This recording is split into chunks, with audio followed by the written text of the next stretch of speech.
আমি সংক্ষেপে আজকের প্রবন্ধের যে বিষয়গুলো সেটা 3টা পয়েন্ট খুঁজে পেয়েছি। এক নম্বর হচ্ছে যে আমাদের গণপ্রত্যাশা হচ্ছে আমাদের অধিকার এবং বেসিক নিডস গুলো যদি যেন আমরা পাই সেটা।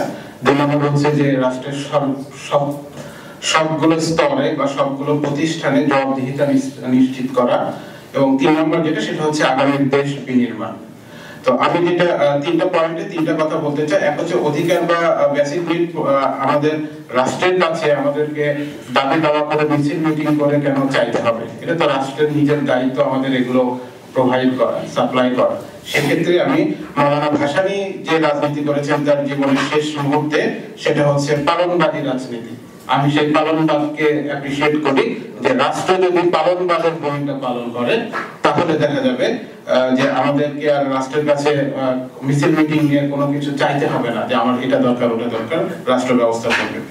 2 নম্বর যেটা জবাবদিহিতার জন্য আমি ইউরোপ আমেরিকাতে যে রিপ্রেজেন্টেটিভ ডেমোক্রেসি চালু আছে আমি সেটার ব্যাপারে পরামর্শ দিব।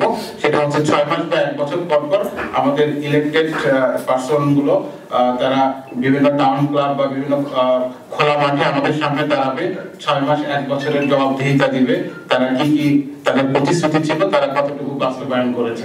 যদি করতে পারে তাহলে থাকবে অথবা রিজাইন করবে। এই ধরনের একটা রিপ্রেজেন্টেটিভ ডেমোক্রেসি দরকার।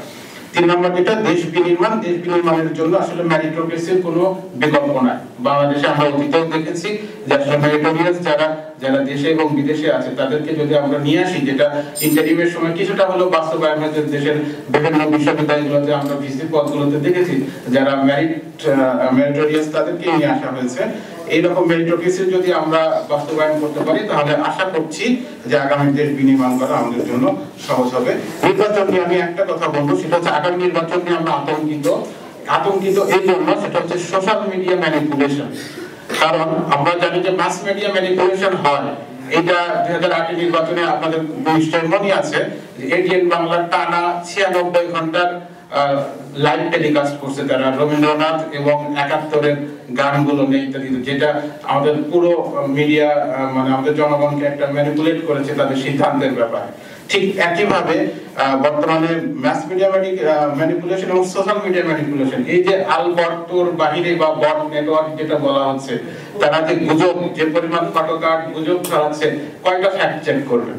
সকালে একটা দেখা যাচ্ছে উইদিন মিনিটস এর মধ্যে এটা মানে এত বেশি গুজব ছড়াচ্ছে যে এটা কিন্তু আমাদের সাধারণ মানুষের সিদ্ধান্তের উপর কিন্তু প্রভাব পড়বে, ভোটারদের ভোটের উপর প্রভাব পড়বে। এই জায়গাতে তথ্য মন্ত্রণালয়, আমাদের উপদেষ্টারা তারা কি করছেন, কতটুকু কাজ করছেন, তারা আইডি গুলোকে কিভাবে বা এই ম্যানিপুলেশনকে কিভাবে ঠেকাবেন, এই জিনিসটা আমার মনে হয় আনটাস্ট থেকে যাবে। এই বিষয়ে আমি তাদেরকে একটু দৃষ্টি আকর্ষণ করতে চাই।